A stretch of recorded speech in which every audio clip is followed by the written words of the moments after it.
that. We got it now? Good. Okay, if I take a half mole of this, how many moles of this, Steve? One. Excellent. Okay, now those were weight problems. But you know, real life is not going to be that simple. So we're going to have nasty numbers. We're also going to have grams here as well as moles. Okay, now I want to write something out, and at first it's not going to make too much sense at all, but this is a very mechanical way to work these problems. If you want to know moles of unknown, this is what we do. In the first set of parentheses, you put moles of known. Remember, you always have a known and you have an unknown. And here, we're going to put what I call the mole ratio. If you use this technique, this mole ratio, and more about that in just a moment, this is the one and only place that you use the coefficients. Now, I know with other techniques, there's different ways to do this, but with this technique, this is the only place you use the coefficients. Now, let me set you up back to a problem I had. I have 2 moles of this, and I want to know moles of that. So that means this is my known, this is my unknown, right? And you did that in your heads, and you probably weren't even thinking quite what you were doing. You probably got an answer so fast, you didn't think through the steps you were taking. Okay, here's the setup. In my first set of parentheses, I put 2 moles of known. So I have 2 moles, and I label very carefully methane. The part that makes this problem unique.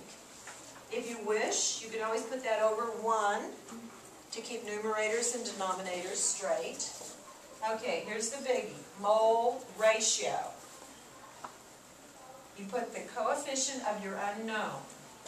So we have 2 moles of O2 for every 1 mole of methane.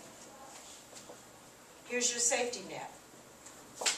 Moles of methane on the top, cancel with moles of methane on the bottom, and that tells me 4 moles of O2. But you did that in your heads. You said, I asked you, if I take 2 of this, how many of these do I need? I need 4, twice as many. Okay, mole ratio. Now let me change this up a little bit. The mole ratio are the coefficients. Coefficient of the unknown over coefficient of the known. Always, always, always. UK, United Kingdom. Okay, so coefficient of the unknown over coefficient of the known. Are we okay so far? All right. Now, let me take this off. Here's the second step. Moles of known.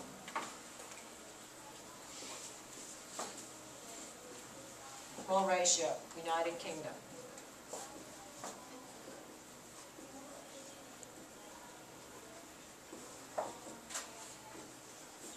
Sometimes these problems are going to say, how many grams of unknown do you get?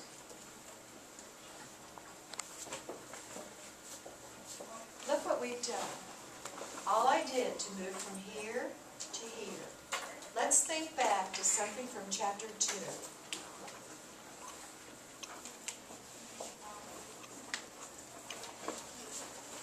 Okay, think back. We've time trip back into chapter 2, this diagram that I was using.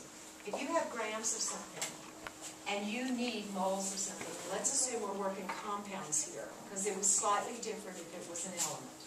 Grams of the compound, and we need moles of the compound.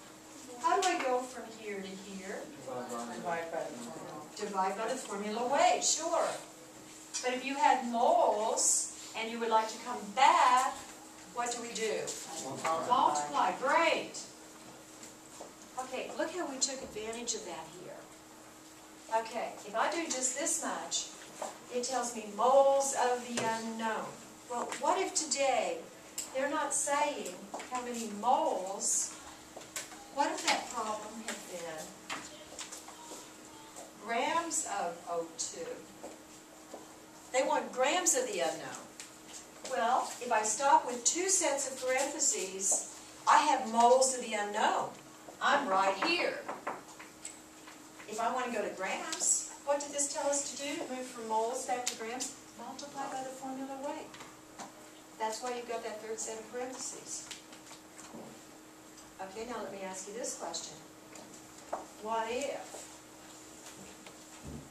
we started out, I have 32 grams of this stuff, and I would like to know how many grams of this stuff.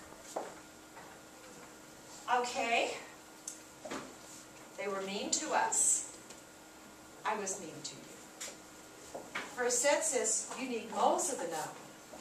Well, first of all, we know this is the known because they tell us how much, and we know this is the unknown because they're asking us about it. Okay, so in my first set of parentheses, I have to put moles of the stuff, not grams of it. How do we go from that grams to going back to getting moles? What do we do? Actually, we're going this way on the diagram. You divide by the formula weight. So that means you have a division in here instead of just a gift of moles. Now, think about every possibility. I can give you moles, and I can ask for moles. Wait. I can give you moles, and I can ask for grams. A second rendition.